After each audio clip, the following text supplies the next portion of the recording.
বিজ্ঞানী সিভি রমন তার বিখ্যাত রমণী থেকে আবিষ্কার করে, যার জন্য উনি নোবেল পুরস্কার ভূষিত হন 1930 খ্রিস্টাব্দে। এটি ছিল ভারতবর্ষের প্রথম নোবেল পুরস্কার বিজ্ঞানের জগতে। পরবর্তী সময়ে ভারত সরকার 28 ফেব্রুয়ারি দিনটিকে সাধারণ মানুষের মধ্যে বিজ্ঞান সচেতনা বিকাশের জন্য জাতীয় বিজ্ঞান দিবস রূপে পালিত করার জন্য ঘোষণা করেন। তারই ধারাবাহিকতায় আমাদের আজকের এই জাতীয় বিজ্ঞান দিবসের কর্মসূচি। তবুও আজকের দিনে আমরা দেখছি যে গ্রামেগঞ্জে এখনও মানুষ বিভিন্ন কুসংস্কার, ধর্মীয় প্রবণতার মধ্যে জড়িয়ে আছে। এখনও মানুষ বিভিন্ন শারীরিক সমস্যার জন্য পূজাদের কাছে দৌড়ান।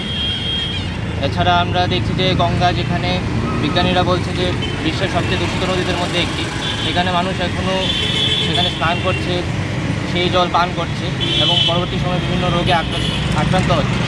ফলে আমরা একটি দায়িত্ববান বিজ্ঞান সংগঠন ব্রেকথ্রু সায়েন্স সোসাইটি, আমরা বিভিন্ন কর্মসূচির মাধ্যমে সাধারণ মানুষের মধ্যে বিজ্ঞান সচেতনতা ডেভেলপ করার জন্য আমাদের বিভিন্ন কর্মসূচি, যেমন টেলিস্কোপ শো এর মাধ্যমে আকাশ পর্যবেক্ষণ, কুসংস্কার বিরোধী শো, আলোচনা সভা ইত্যাদির আয়োজন করেছি। এছাড়া আমরা একটি অনলাইন আলোচনার আয়োজন করেছি আগামী 6 মার্চ, যেখানে ত্রিপুরা বিশ্ববিদ্যালয়ের পদার্থবিদ্যা বিভাগের প্রাক্তন অধ্যাপক বারিন কুমার দে আলোচনা রাখবেন রমন ইফেক্ট নিয়ে।